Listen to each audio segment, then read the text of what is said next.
Hello, hello, my lovely human, and welcome back to Women When Fueled. Today is something that is near and dear to my heart, even if it's a bit of an undertaking.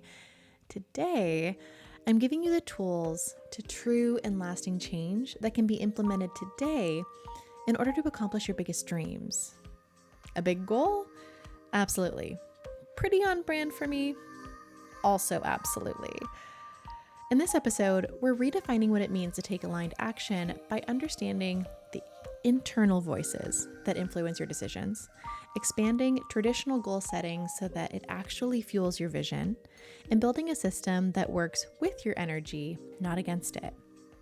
So if you've ever felt stuck between big dreams and real life resistance, this is your sign to break free and create a path that truly supports you.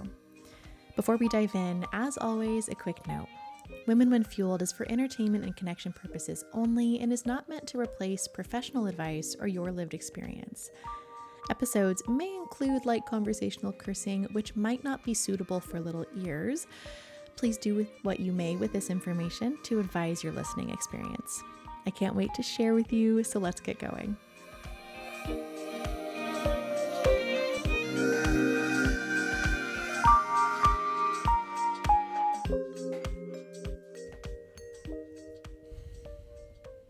Here's the thing. I don't ever want for my content to give the illusion that I have it all figured out or that I'm this perfect picture of health, wealth, love, and light at all times, because I certainly don't have it figured out. And I am certainly not the Pinterest picture of perfection. And honestly, that's not the point of why I create what I create. The point is that we're in this together. I hope that with everything I make and that everything I share, that as I share my experiences, you'll share yours, and somewhere in the middle, we all get to grow and benefit. And my 20s didn't look like the typical script that I saw a lot of the women I loved following, a lot of the peers in my circles. It just didn't look the same. While some of my friends were in deep formal education, grabbing drinks on the weekends or booking big getaways once the adult money started rolling in, I was somewhere completely different. I was tracking down every mentor I could find and that would listen to me and that would help me. I was devouring personal development books, reading, rereading, and absorbing every freaking word. I was healing and confronting traumas that I just didn't want to carry forward anymore. I was earning certifications, attending seminars, taking trainings, and investing in everything that frankly would help me understand myself, but then in turn helped me to understand others and the ways that we can actually get out of our own way so that we can step into who we're meant to be. So I don't have a degree from a traditional four-year university, but I do have 10 years of lived, studied, and practiced experience in what it takes to transform your mind, body, and spirit. And that leads me to now. I try to ask myself every morning, how do I want to show up for the people who take the time to tune in, the people who come to my little corner of the internet? How would I like to show up for them? And this morning, the answer was really scary, frankly, but also wildly clear, clearer than clearer than most messages I get in the morning. And my mission is to create something that if you followed it to a T, you could actually change your life. And I have paid offerings, deeper dive programs, and structured ways to work with me. And I don't necessarily cover all of that here. I don't cover those components here, but I do cover a lot of the mindset shifts and things that really supported me in getting to the place of innovating to create those offerings for you. So what it took for me to get to that new baseline so that I could have the mental freedom to create tools for you. And what if my goal, as I sat with it, what if I simply laid those steps out into one accessible podcast episode? And this being in the first 10 episodes of this Women When Fueled podcast, I hope for it to be a really strong foundation so that as you listen to the stories from the women I host, as you listen to more little snack-sized episodes going forward, you have this really great foundation and you've laid the groundwork for real transformation. So that every piece after this point can just build upon the foundation that we have here. So that's the goal. And it's a really big bite, but I want to be in the practice of giving you everything I can. Because maybe, just maybe, this makes me want to cry a little bit. Maybe I'll run into you and I'll hear your story. I'll hear about how you finally claimed the hell out of your power because this belief that I have in you sparked your belief in yourself. And even if I just hear from one person that did it, the time to create this episode, to edit it, everything, to distribute it, it would be worth it. So if you don't know my story, I'll get the ball rolling by sharing mine a little bit first so that someday you can share yours, okay? Oh, I've been navigating life with a neurodivergent brain for as long as I could remember and way before I knew what neurodivergent was. By the age of 4, I had already labeled my reoccurring bouts of insomnia as insomnia periods. I would have these windows of sleeplessness that always returned at least twice a year. Once in late winter and again in the summer or early autumn. And occasionally a third one pops up just at random, but those two, that winter and that late summer into fall, those have remained consistent since I was 4 years old. And so for nearly 3 decades, I thought this was normal. I thought that everyone just kind of had funky little quirks, or that I don't think I realized how abnormal it was, I guess is what I want to say. And it wasn't until I was 29 that I learned these episodes weren't just quirks, weren't just Lex being Lex. They were actively abnormal. During these periods, I would stay awake into the wee hours of the morning. Like I was staying up till 3 a.m. as a little person, and I would finally get so exhausted that I would catch 3 to 4 hours of ineffective, if you will, sleep before waking up with no chance of drifting back off. Like I would go to sleep at 3 and wake up at 6 and I was just ready to go. And so for a month at a time, I functioned on minimal rest, running on empty. But then the crash would come. My motivation would plummet. My energy was completely drained. My brain was in whiplash, and my heart would get heavy with the weight of falling behind in school and work and in life, just whatever I was working on. And alongside this weird cycle that I had of rising and falling, my ADHD symptoms were always present but never diagnosed, because back then there wasn't quite as much information on ADHD for little girls, and the typical ADHD profile was that very hyperactive kind of little boy jumping off the walls, but I wasn't that. And so from the outside, no one really knew how deeply I was struggling through my whole educational experience. But I was surrounded by these really high achievers.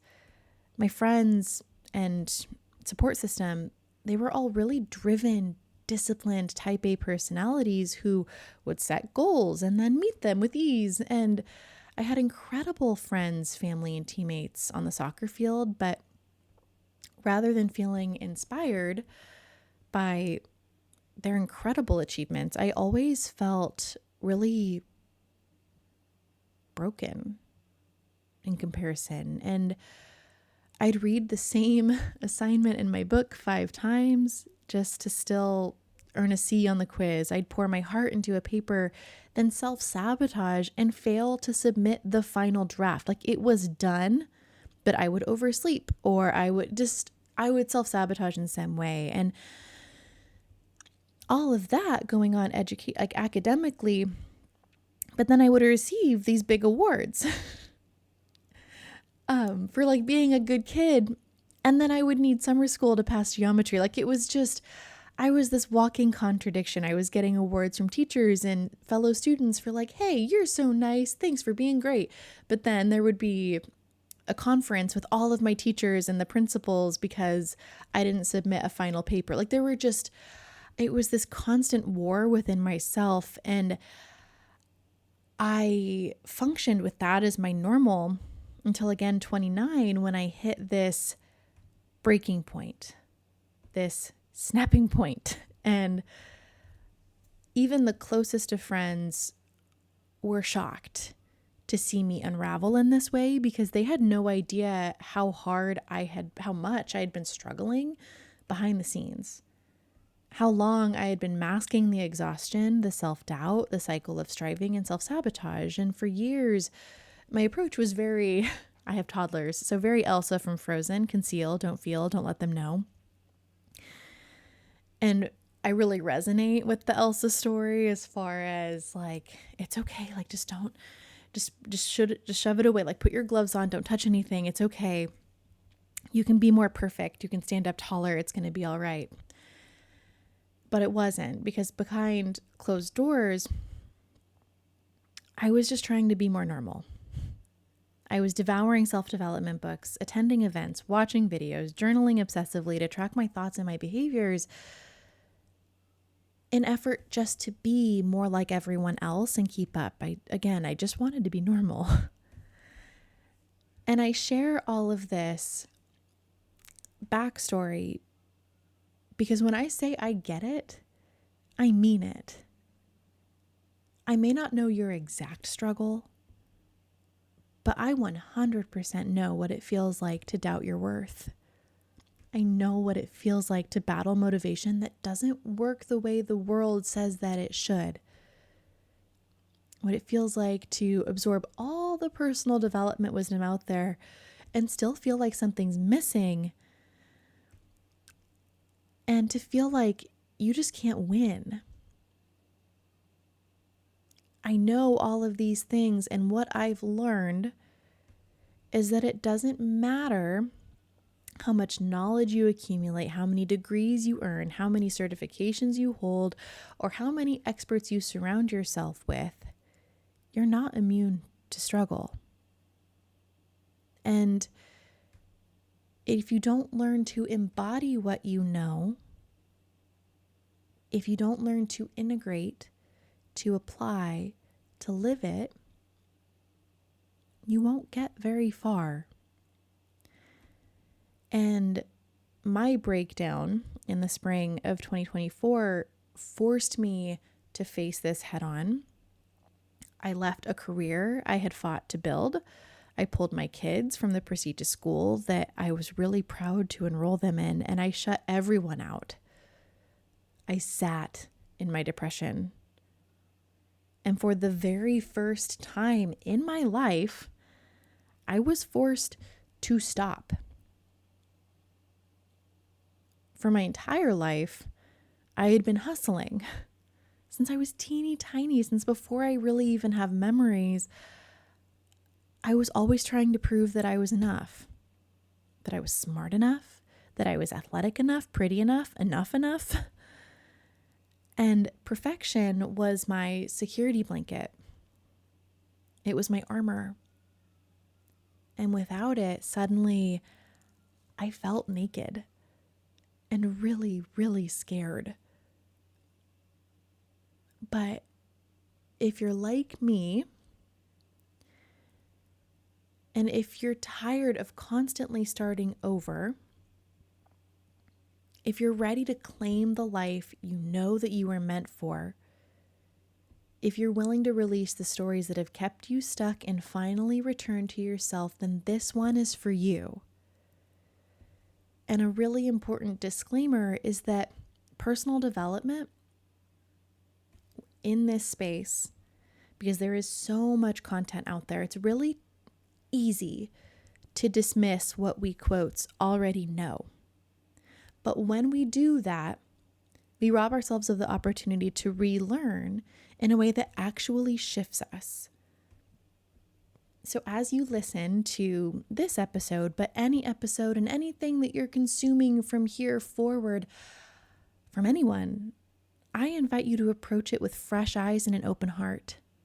I want you to breathe deeply and commit yourself to being the lifelong learner.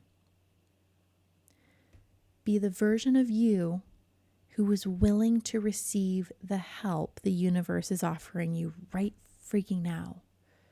Because the first step isn't just another strategy, another course, another checklist. It's allowing.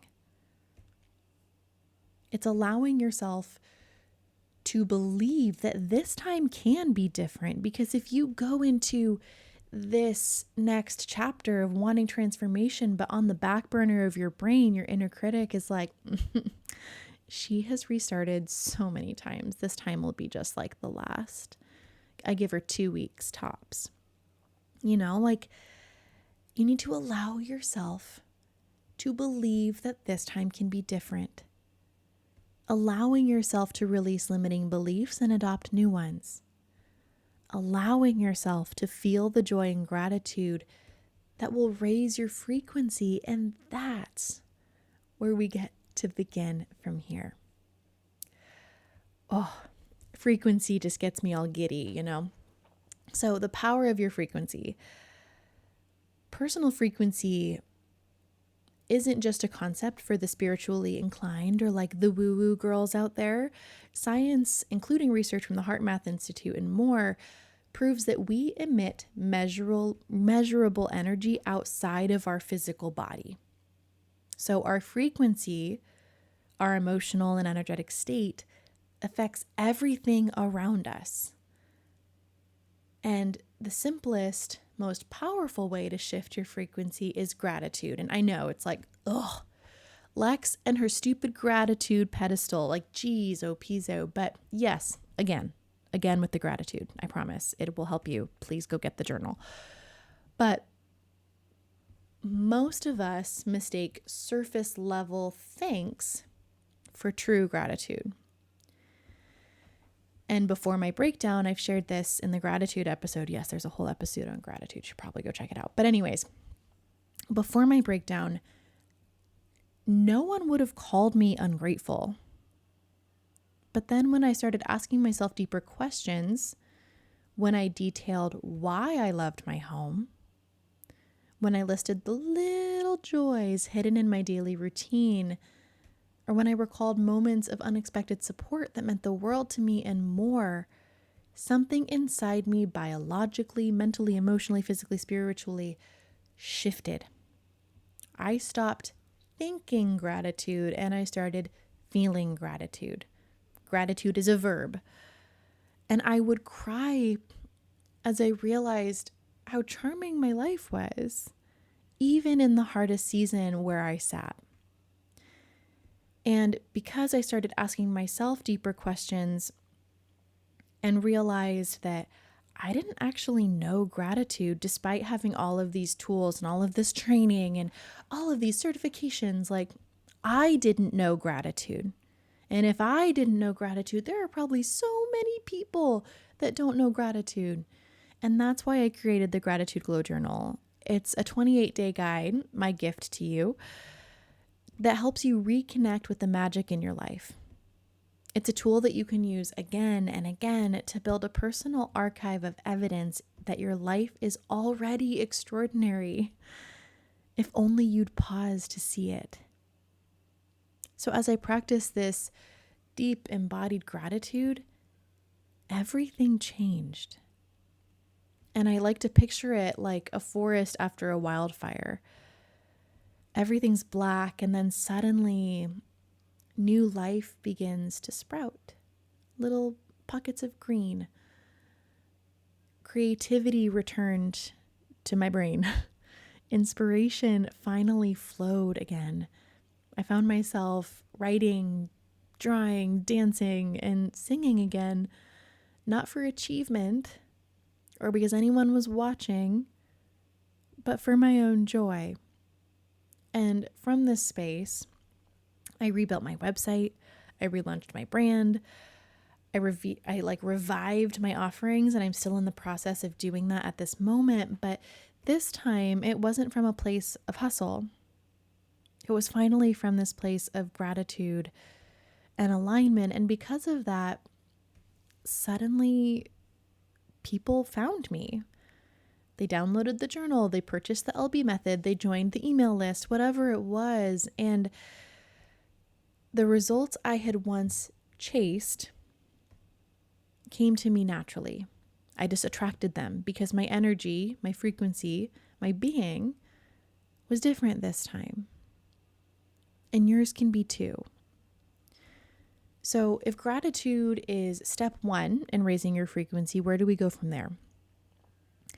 And I want you to, we've all had this moment. I imagine anyone listening to this has experienced this exact thing. I want you to, have you ever had a picture? Let me try that again. Have you ever had a splinter that you just can't get out? It's like in your finger, nice and deep. And it's tiny, but all day it's there. You wash your hands and it burns. You pick something up and it stings. You try to sleep and that teeny tiny sliver keeps buzzing in the background of your awareness, pulling focus, stealing your ease. You didn't choose to get the splinter, but now it's suddenly dictating your experience. Now, I want you to translate that feeling, that concept, to choices that we do make, often unconsciously, that drain our energy and lower our frequency. They may be less obvious than a stinging splinter in your finger, but they're just, if not more, potent. The habit of checking your phone compulsively.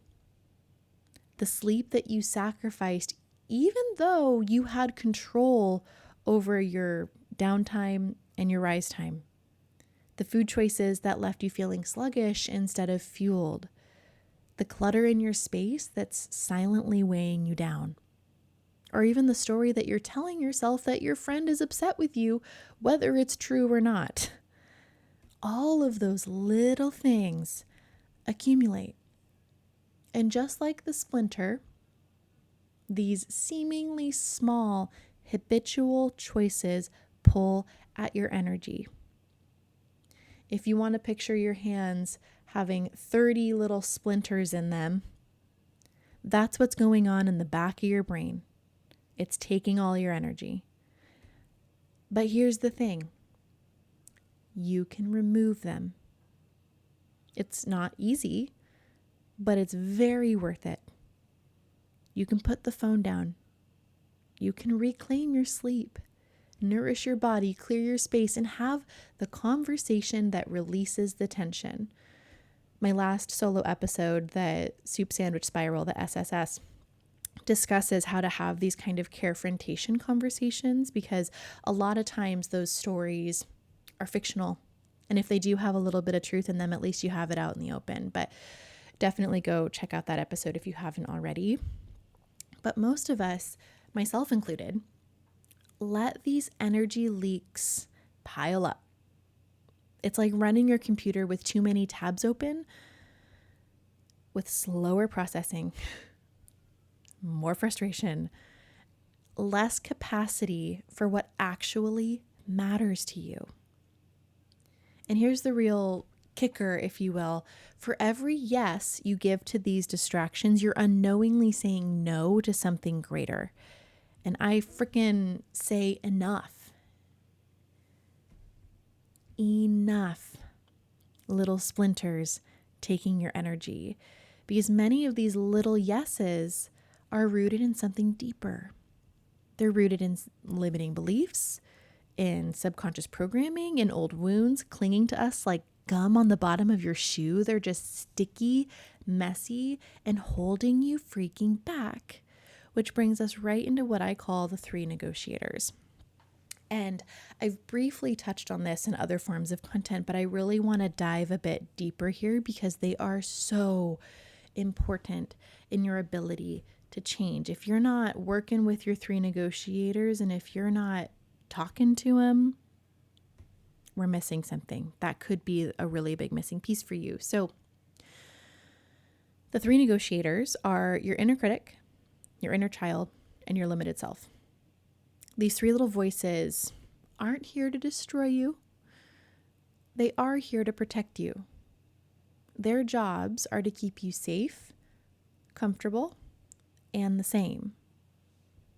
And while the self-development world often pushes us to the idea of like killing the ego or whatever, like squash it, kill whatever it is that's holding you back. And I don't believe in that approach quite as much. I don't want to kill them. I just want us to think about it. If you had to work closely with someone and like you couldn't do this job without them, but you're not really getting along, would eliminating them be the best way to resolve the conflicts? Would quotes handling them be the best way to resolve the conflicts? And the answer is of course not. The same goes for these parts of yourself. They aren't your enemies. If we do it right, they can be your allies. And if you take the time to understand them, that is, they can be your allies. So first up, your inner critic. I want you to picture the perfect version of yourself.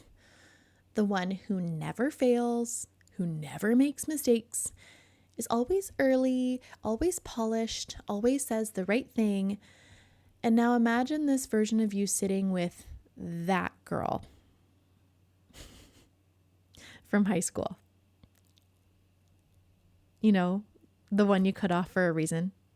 The one that might be gossiping about you in all your messy glory. I want you to kind of fuse those together. So the most perfect coiffed person, like version of you with the really mean girl from high school, kind of like shove them together into one being. And that is your inner critic. She is ruthless. She notices the smudges on your mirror. She notices the zit on your temple, the peanut butter stain from your toddler's tantrum this morning. And she whispers that you should be more. You should do better. You should be perfect. And you can feel free to name her. I named mine Prim, short for prim and proper. And we're just going to sit her down for a second. We're going to move on for a moment and come back to her. Now, the inner child. I want you to go back to a time when you were 7 or younger. There's no right age here, just whoever pops up for you. And this version of you is from when something scary, hard, or really confusing was happening for you. Because as great as our parents might have been, as all of them were just doing the best they could with what they had, whether you're willing to accept that or not in this moment. But I want for you to picture that version of you.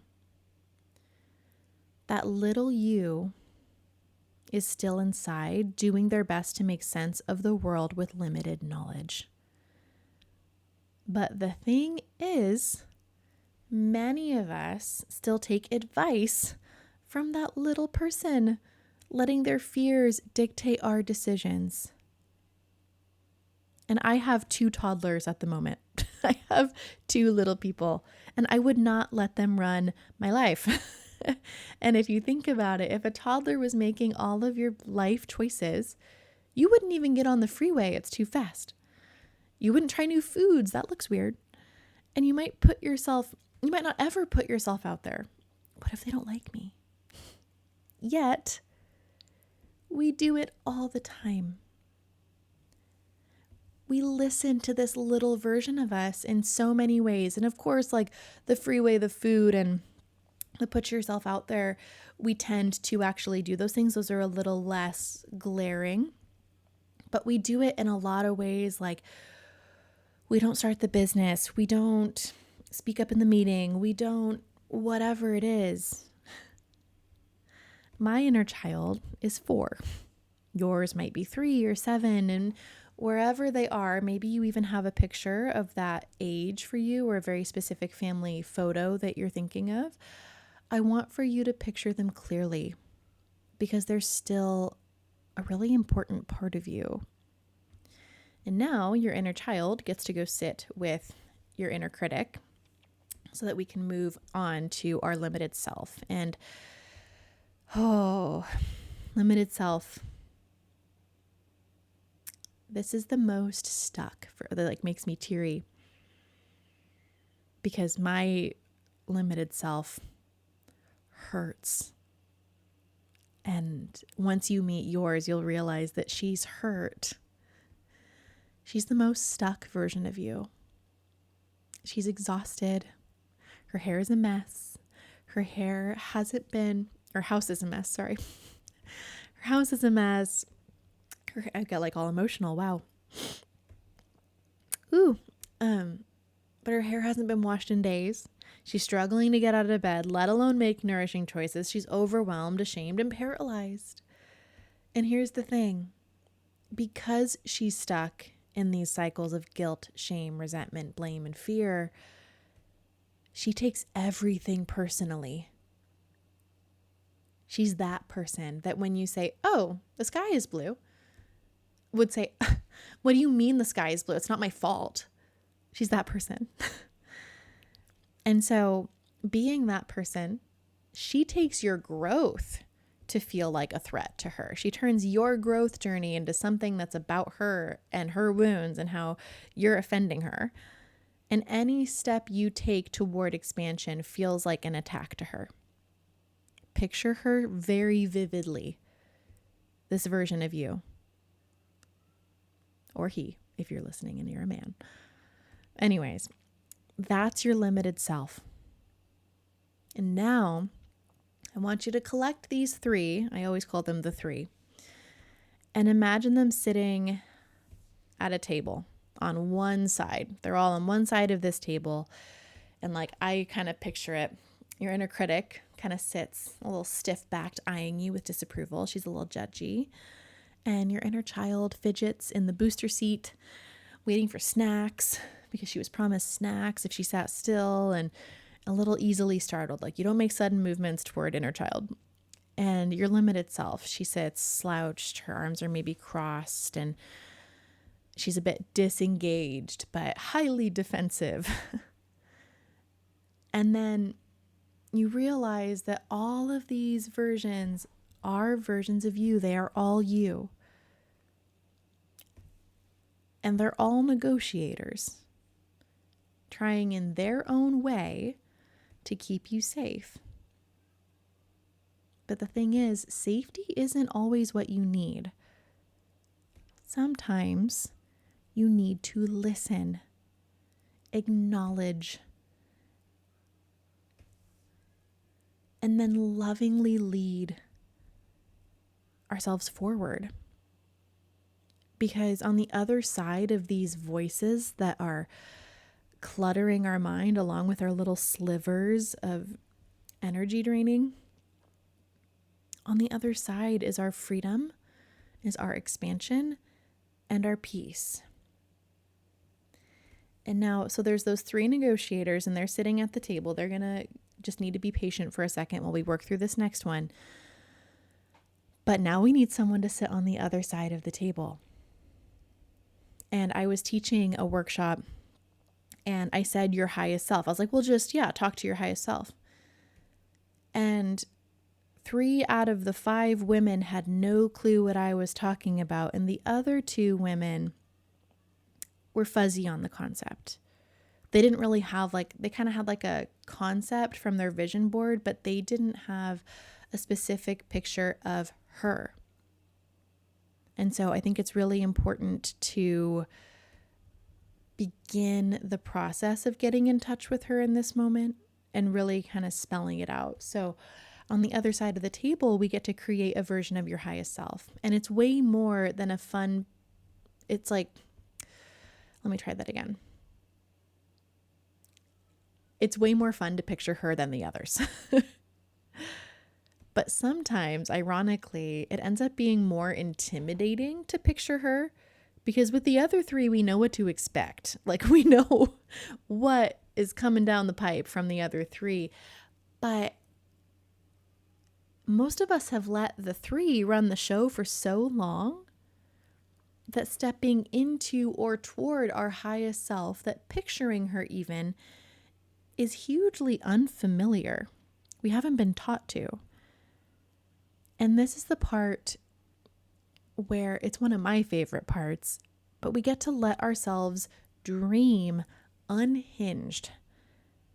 If nothing stood in your way, if there were no financial limits, no career constraints, no rules about what's realistic, who would you be? What would you do? And what would you have? Where does she live?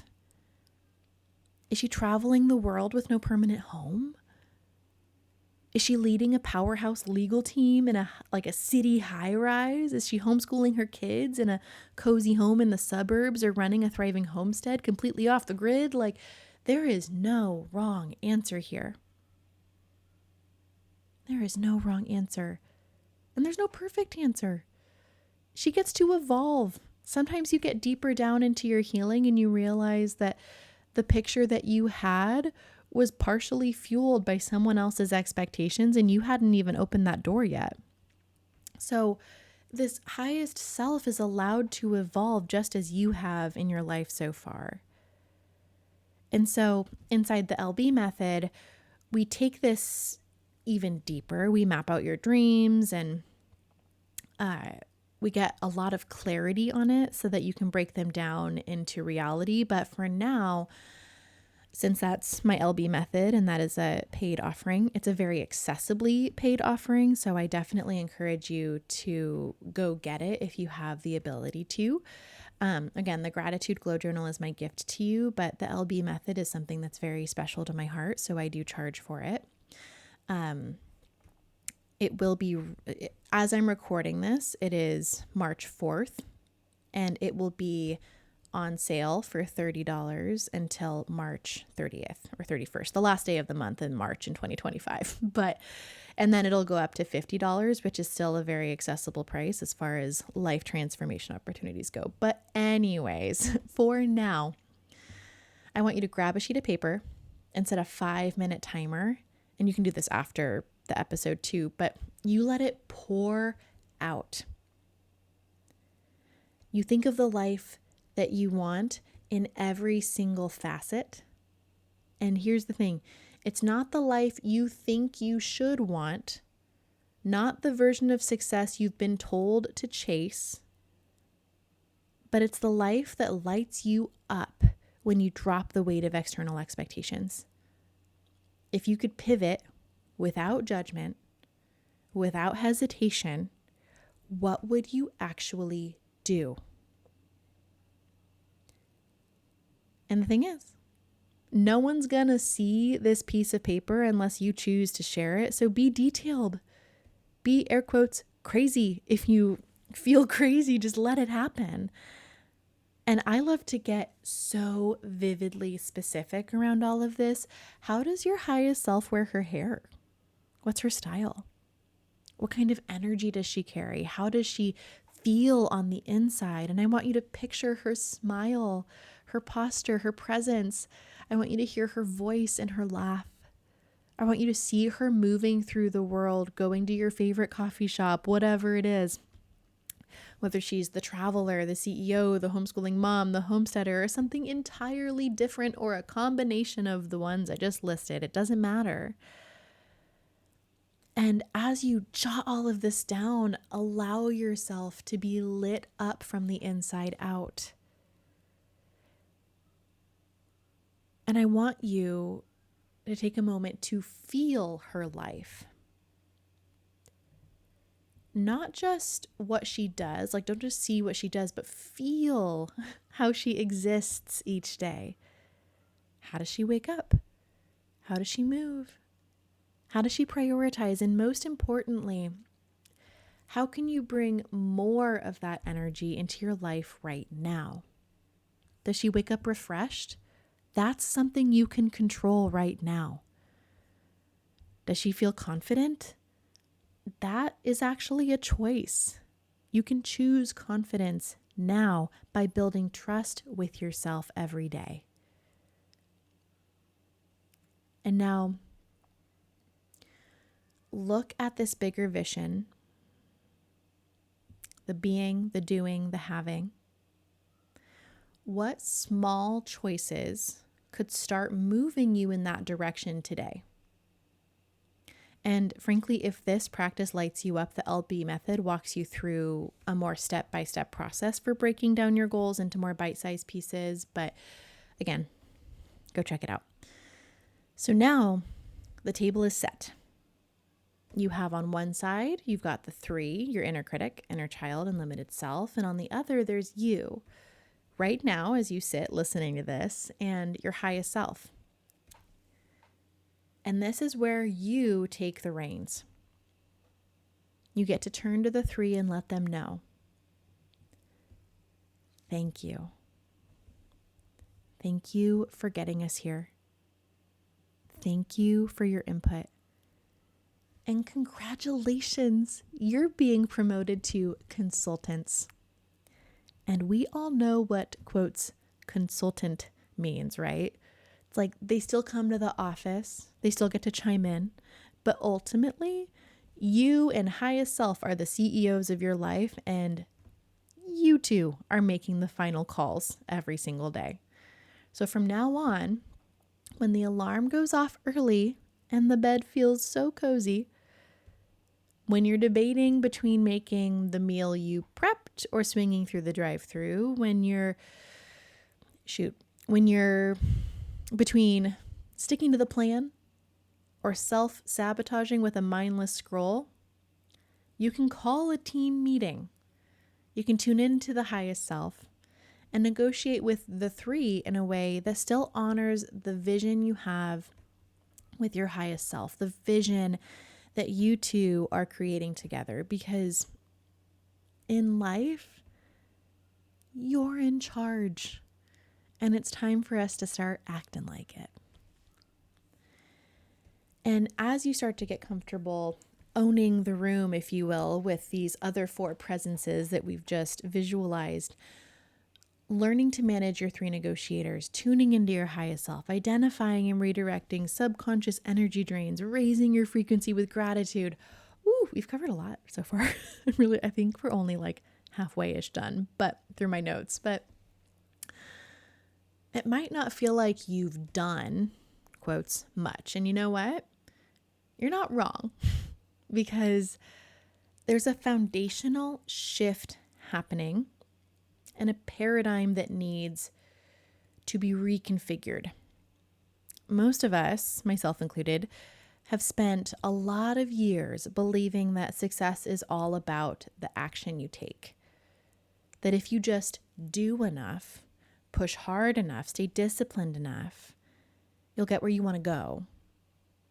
And action, yes, is essential, but here's the shift that we want to occur. We've been working with the wrong equation. Most people operate under the belief that achieving your goals is 80% external action and 20% internal alignment. But for lasting, sustainable change, we have to flip the script. It's 80% internal, getting your mind, body, and spirit into full alignment. Doing the foundational work that ensures that every external action you make and take, that 20%, is even more powerful, potent, precise, and deeply effective. I want you to think of an iceberg really quick. There's the part you see above the water, and it's only a tiny fraction of the full structure. or even a bamboo plant that spends years building its roots underground before all of a sudden it has this unstoppable surge upwards. It just like shoots into the sky. So like everything is totally still on the surface for a really long time. And then suddenly it shoots upward, because true transformation happens the same way. The kind of lasting transformation that I want for you isn't just about what people see on the outside. It's about feeling strong, steady, and unfreaking stoppable from the inside out. So now that you've started shifting your internal paradigm, or reclaiming your energy, aligning your highest self, recognizing that sustainable transformation is 80% inner work, the next step is to create a strong foundation for your dreams to take shape. And there are countless ways that you can do this. And you might find a local healing center or commit to a movement practice that helps you to think clearly. You might begin a meditation ritual at home, or seek out content creators who inspire you to expand your thinking. I mean, winky face, like this stuff.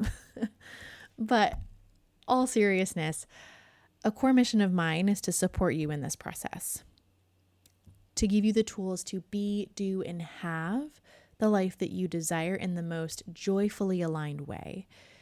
And today, a big part of this episode, a really like close to home part of this episode, is bridging the gap between internal transformation and external action.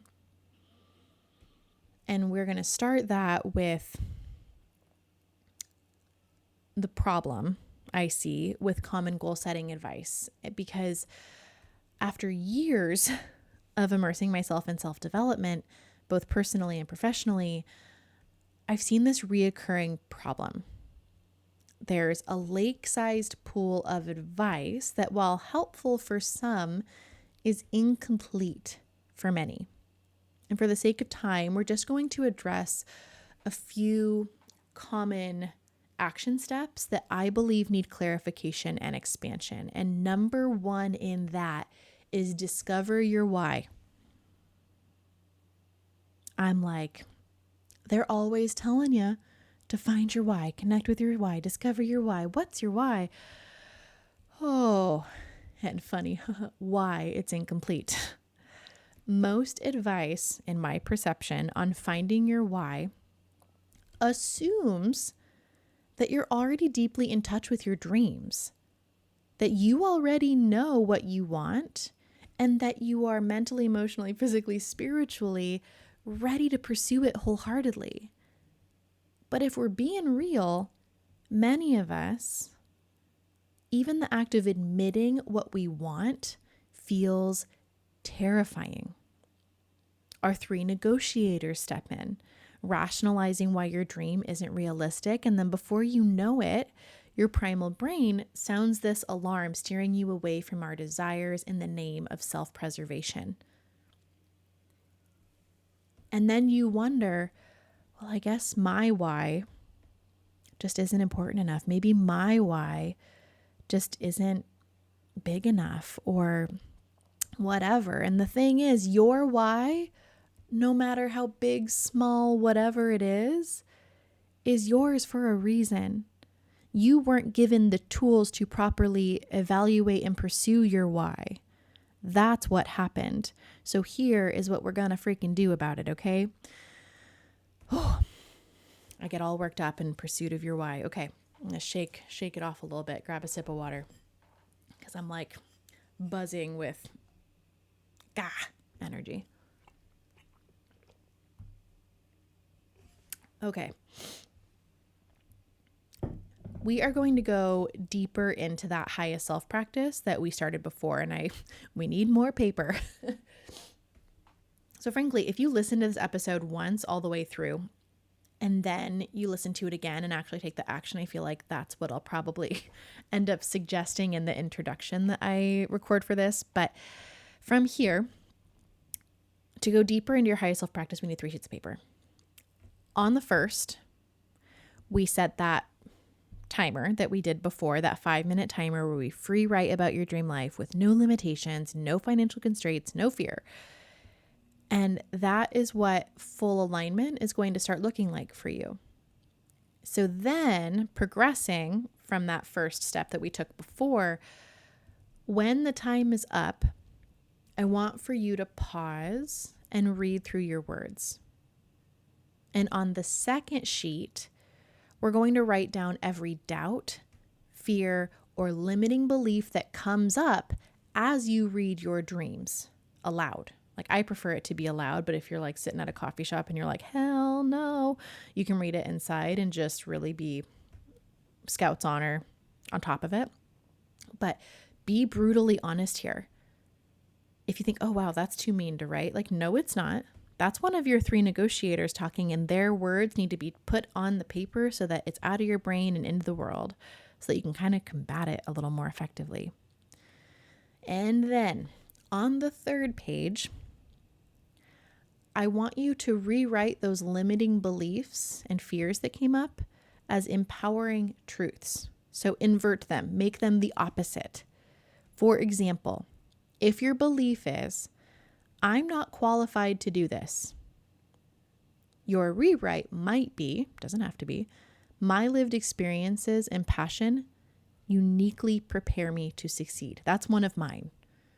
Because I don't have the traditional degrees. A big way that I stayed stuck was that I was not educated enough or qualified enough. And one of my rewrites is, my lived experiences and passion uniquely prepare me to succeed. And this practice is not about pretending that fear doesn't exist. It's about acknowledging it, understanding where it comes from, and then choosing to work with your 3 negotiators to move forward anyway. Your why isn't just a phrase on paper. It's the vision of your most empowered self, the version of you who already knows she's capable. So, number 2 of 3 for the common development tips that we are going to reframe. Set SMART goals, the capital SMART, but we're going to make them smarter today. Why it's incomplete. SMART goals, acronym for specific, measurable, attainable, relevant, and timely, are great in theory. But if you haven't done the inner work, that 80% development, they can actually shrink your vision, I believe. If your goals feel too safe, you might be setting yourself up for stagnation rather than growth. You might be setting yourself up for people pleasing and perfection because the SMART goals you set are what look good on paper. No, no more. And this is what we're going to do about it. We need to flip your goal setting process. So instead of starting with what's possible, what's smart, we're going to start with what you truly desire, what you actually want. So on the back of your third sheet of paper, I want for you to list down, based on your big dream brain dump, the tangible things that you want, and then the feelings you want to cultivate along the way. And so we get to work backward from there. And the kinds of questions we're asking ourselves are, what small shifts can you make now to embody those feelings? So not only what are the measurable things, the attainable things, the relevant things, the timely things, the specific things, we're rooting you in the feelings of that life. And when we do that, your brain doesn't actually know the difference between what's real and what's imagined. And we take advantage of this by, sure, listing what you want, but taking the feelings of that life and living them now. So again, adjusting your frequency, not just from a place of gratitude now, but infusing things like joy or fulfillment or security, comfort, ease, whatever it is, energized, whatever feelings you want in that life, the deeper components of your why you want the smart things. Oh, I get so lit up, even turned around by what I picture to be possible for you and how we're going to freaking get it. So if you want to feel more confident, if that version of you feels confident, maybe we're moving your body daily or even showing up for yourself when you say you're going to show up for yourself, because confidence isn't something that you're just born with, that you have or that you don't. Confidence is something that is nurtured and cultivated, curated even along the way. And to build self-confidence is to show up for yourself, to build trust with yourself. And so then if you wanted peace, maybe you're meditating daily, or maybe if part of what's blocking you from your peace is an overabundance of things, physical things in your space, maybe you're joining a decluttering club. Maybe you're doing all of those things together. And it's those micro habits that can anchor your goals in the reality of now. So those really big dreams end up feeling inevitable because I already feel that way. And I'm taking small aligned actions every single day to be 1% more like that version of me. It becomes inevitable. And so we have those feelings. And when it comes to the tangible things that you've written down, it's really easy to, or it's simpler, it's more straightforward to use money as an example. So if you want to make $1 million a year, that feels really big. If you're currently making $45,000 a year, that's kind of like your brain's going to pump the brakes. She's going to say, no, that's not true. That's not safe. And then the three negotiators chime in with why that's not possible. And so, my advice is to start smaller than you think. And you're going to cut those things in half over and over and over again until it does feel believable.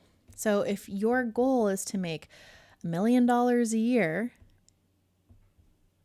in your passion, in a passionate way, in a joyful way, in an aligned way, cut it in half. 500,000. Does that feel possible? Ooh, that's still scary.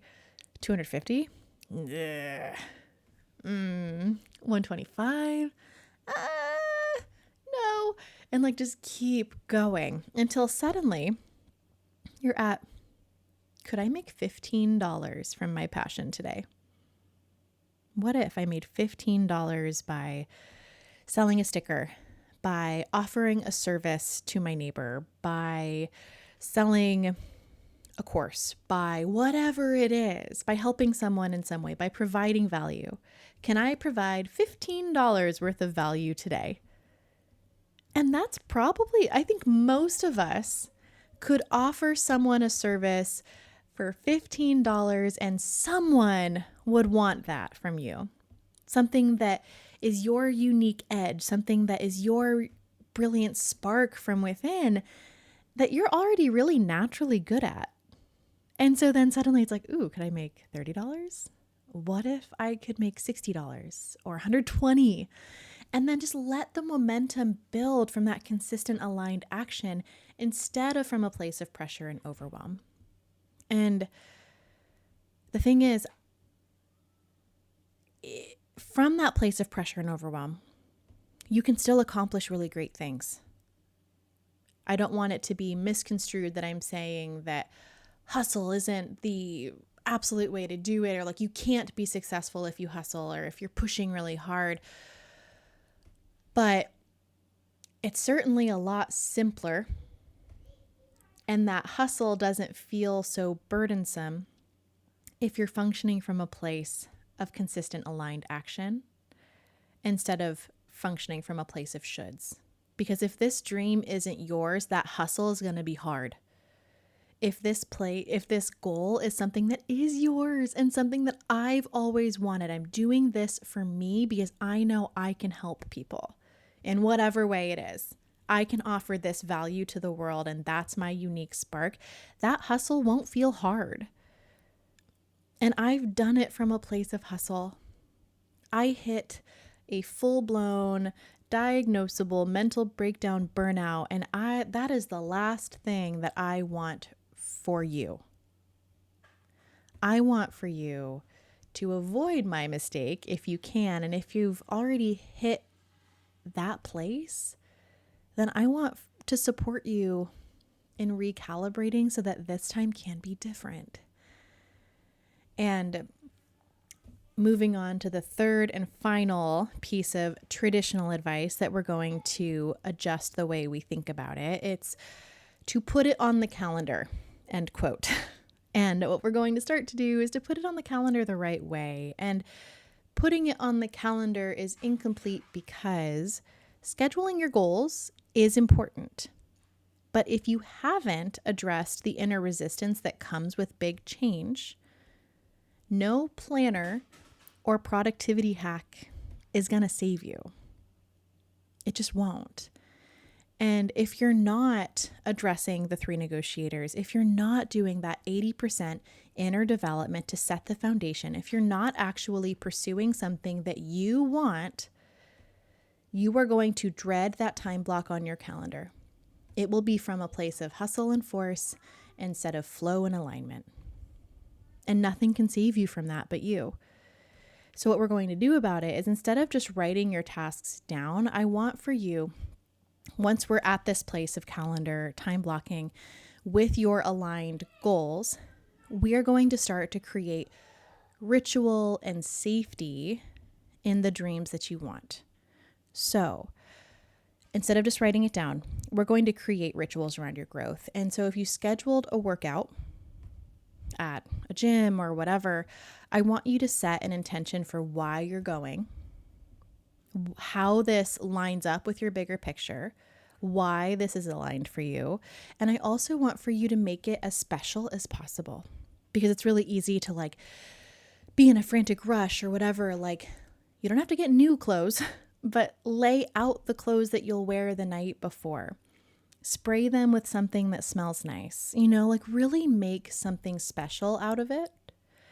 Or even if you plan to journal in the evenings, maybe we're lighting your favorite candle and playing music that grounds you. It's just these little shifts around the time blocked habits that reinforce that your time is sacred, and that we can create these other sensory supports in order to make it a hugely positive experience, instead of about oh my gosh, it was such a grind to get to the gym, and then you're in the guilt, shame, resentment, blame cycle, or you missed the class, or whatever it is.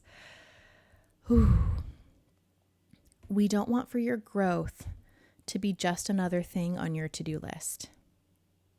I want it to be an aligned opportunity. I want it to be an aligned priority for you that feels really good at every stage of the process. So if that does mean, once you're in your aligned place, purchasing one new thing to really, it's getting a new yoga mat, or it's getting a new place that situates you.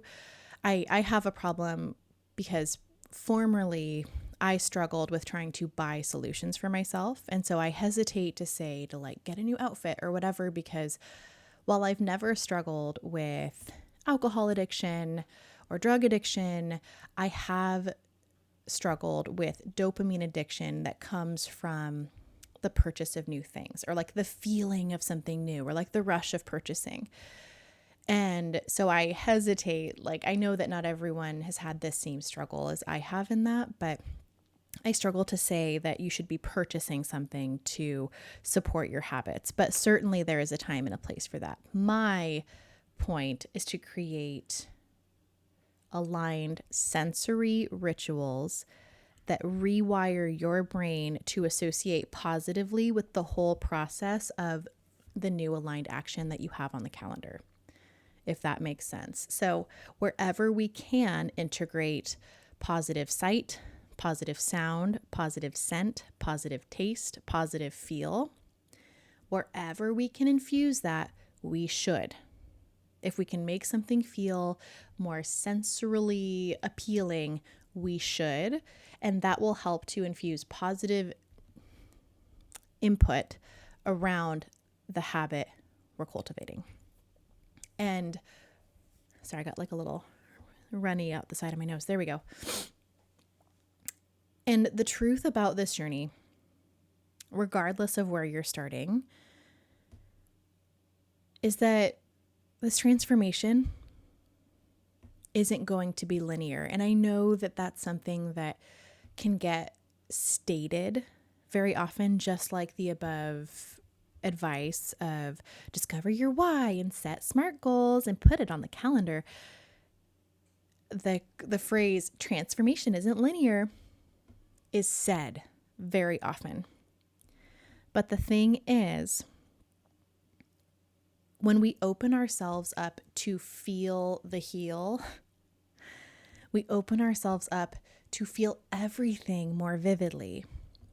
And I started with gratitude because if we are anchored in a foundation of gratitude, those twists, those turns, those roadblocks, and those breakthroughs are going to feel even more rich.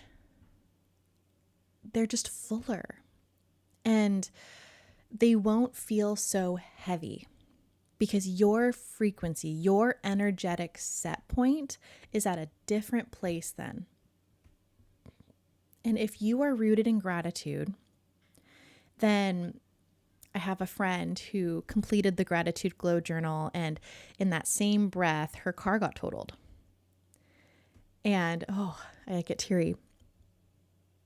And she's going to know who she is, obviously. But she was just so thankful that her partner wasn't in the car. She was just so thankful that everyone was okay. She was just so thankful that everything's figure-outable. Her car, her brand new car that she and her partner had saved for, they had worked really hard to get this new thing. And they hadn't had a new car in forever. They share one car. And that could have been so difficult. Like, it would have been really understandable for her to feel deeply into the frustration. And I'm sure there was a little window of like, wow, that sucks. But her underlying energetic set point was now that of gratitude. Like, where can I find the good in this? And she had just finished her first round of the 28-day gratitude glow. And I just was like, she texted me about it and sent me this picture. I was like, wow, that's so heavy. I'm so sorry. And she's like, I'm just happy everyone's okay. And like, she didn't even take the opportunity to be like, yeah, this sucks. She just was like, yeah, it's a bummer, but it's all good. And that is a testament to it will not be linear. You finally get this new car and you're so glad, and then it gets crushed into. And there's going to be ups and downs, but if you are able to root yourself in something bigger, if you are able to slowly but surely elevate your energetic set point, you become the author of your story. And every small step, every moment that you choose to honor your dreams becomes this act of courage instead of this heavy badge of armor that you're showing everyone how difficult it is. Does that make sense? And because a lot of us like get really caught up in the grind of it. So we want to share with people how hard it is. And like, yeah, it was really difficult, but I did it anyways. But when you start rewriting your story, when you start embracing the ups and the downs from a place of gratitude and joy and alignment, you face these things more courageously. And so today, I want to challenge you to get really honest about what you want. I want for you to do the inner work to uncover and rewire your limiting beliefs. And to every day take one aligned action toward your dream. Because the life that you want it's already yours. It's already waiting for you. And the only thing that's left to do is to claim it. We're not going to get too much into the quantum physics of it all, but you just need to align your energy to that frequency and claim it as yours.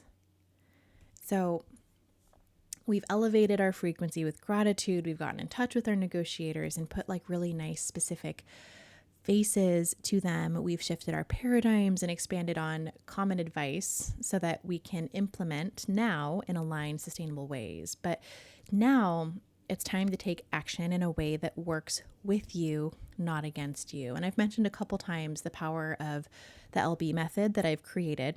And the LB method comes from my struggle. It's a tool that I created for me. And then I happened to share it in a meditation class.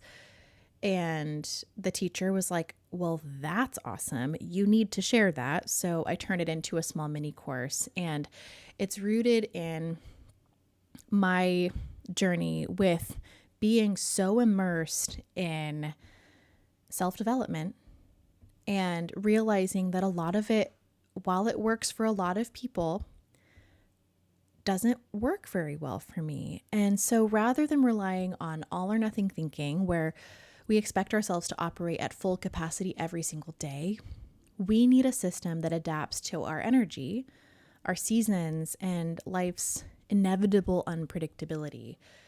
And so some mornings you wake up before your alarm, you're fired up and you're ready to like go do the things and conquer the world. But other days, hitting snooze twice feels like a victory.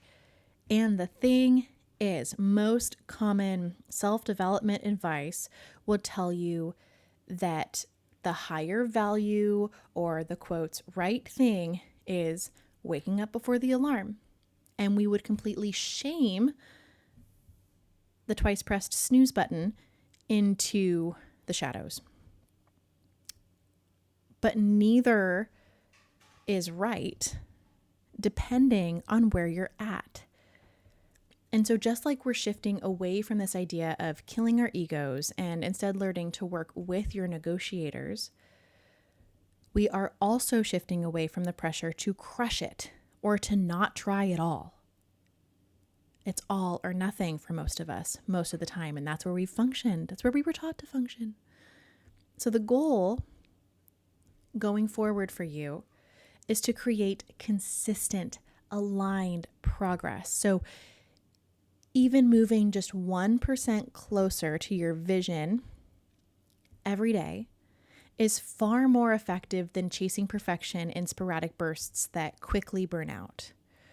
So the fact that you went to the gym every single day last week and woke up before your alarm and you were crushing it and you had all your green juice or whatever it is won't matter if you don't do anything for the next 3 months. So I'm not going to list out everything that the LB method offers. However, what we are going to do is move forward by having a nice conversation with your highest self. And this is where we get clear on what aligned action looks like for you. And step 1 in this is to define your highest self's daily actions. Now, we look at this brain dump that we had, we picture the version of our highest self that we created earlier, and we want to imagine that this highest self, as she is already living in your dream life. Now, what would she do every morning, every afternoon, and every evening to move the needle forward toward the big dreams that we have? And what of that routine can be done in your current life? What actions need to be taken now to make progress toward the life of your highest self? So basically, looking at where we're headed, looking at where we are currently, and trying to find, again, those tangible outcomes, those doable things as they pertain to your life now. So we're going to write down 3 sets of daily actions, one for each part of your day, that anchor you in the feeling and progress of your highest self. And So we want to create an aligned sequence for the morning, afternoon, and evening. So basically, looking at your highest self and like, oh, she wakes up a little bit before the kids. She drinks some coffee, she journals, she does this, or maybe she works out, or maybe she goes for a walk outside. Like you just, whatever it is, however you picture her in the morning, then do that for the afternoon. Does she eat a nourishing meal? Does she read a book? Does she whatever? Just something in the middle of the day that anchors you to yourself instead of allowing for yourself to be untethered all day. And then the same thing for the evening. Does she have a skincare routine? Does she have a really nice bedtime sequence? Or does she spend phone-free time with her family? Whatever it is, picture it, see what you can do now. So now you could take a walk outside. Odds are. And now you could probably have your coffee at home and journal in some way or another.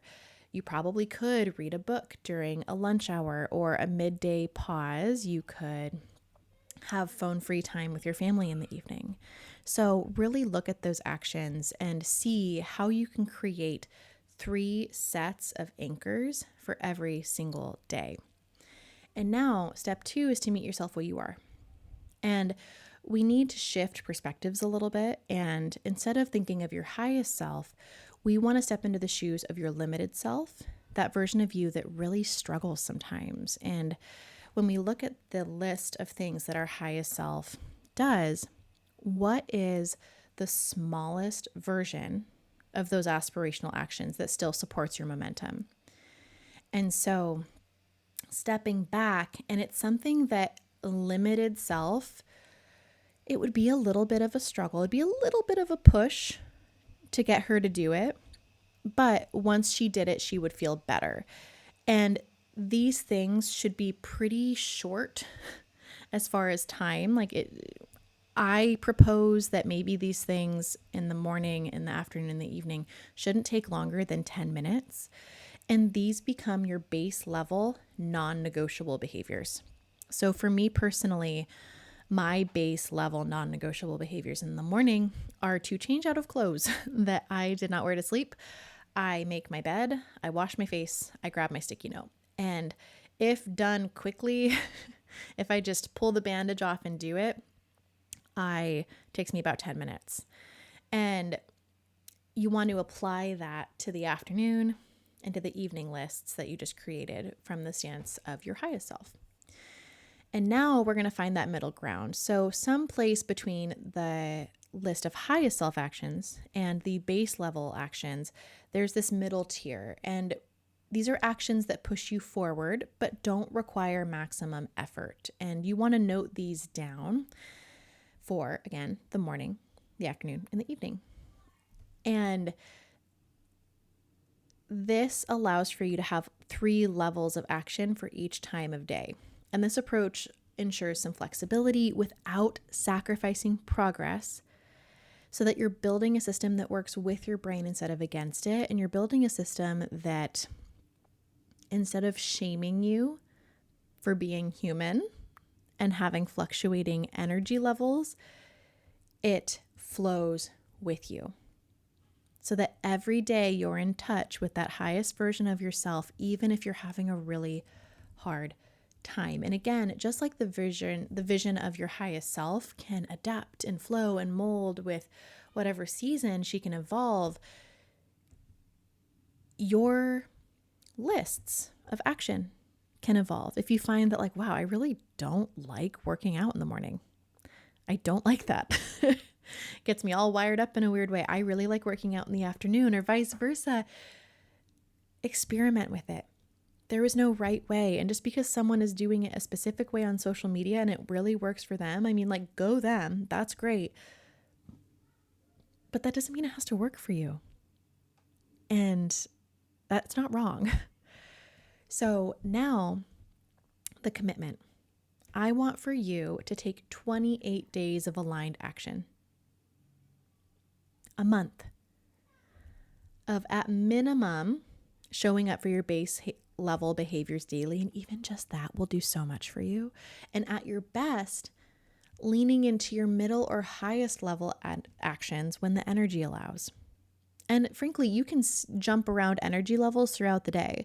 If in the morning you only have energy for your base, but in the afternoon you have energy for your highest, and in your evening you have energy for the middle, that's okay. This is your system at this point. And now, one of my favorite ways to track progress for that 28 days is sticky notes on a mirror. And what began for me as a 90-day countdown to meet my highest or new self, it's evolved over the years. So just like I'm encouraging you to evolve your practices and your habits, I've allowed for mine to evolve too. So right now, I am currently in a season of counting up to 120 days because I have broken my current season of goals into pretty distinct phases. So I'm adding like 20 to 40 stickies at a time. This current first phase is just 20, I believe.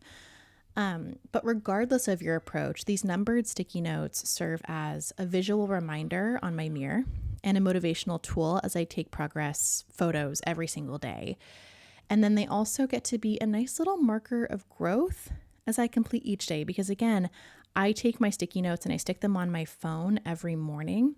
And so that sticky note is kind of in my way at all times of day. And it's just this constant reminder.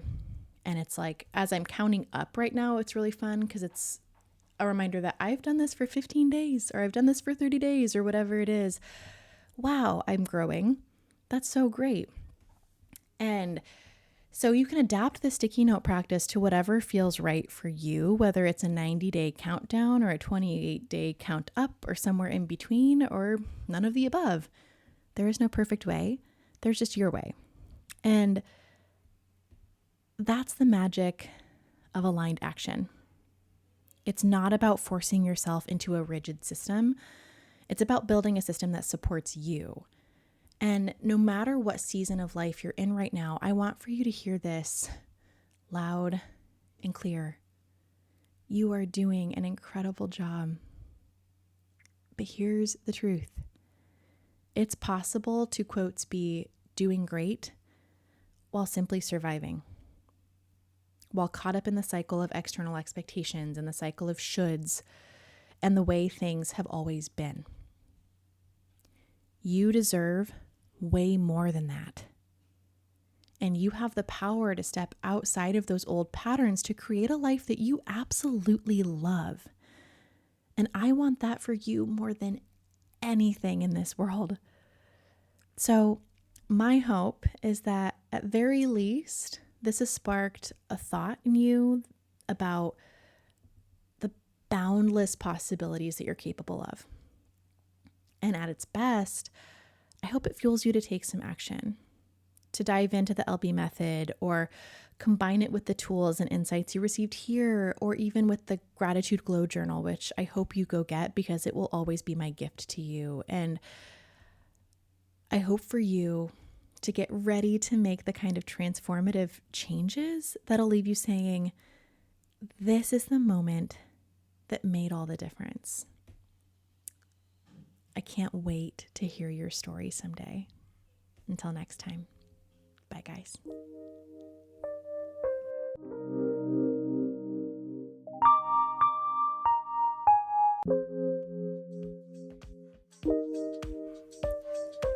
Whew, what a deep dive. Today, we uncovered the voices that influence your choices, reframed goal setting to actually work for you, and built a system designed to support your energy instead of drain it. And here's the most important part. You don't have to do it alone. If today's episode spoke to you, it's time to take action.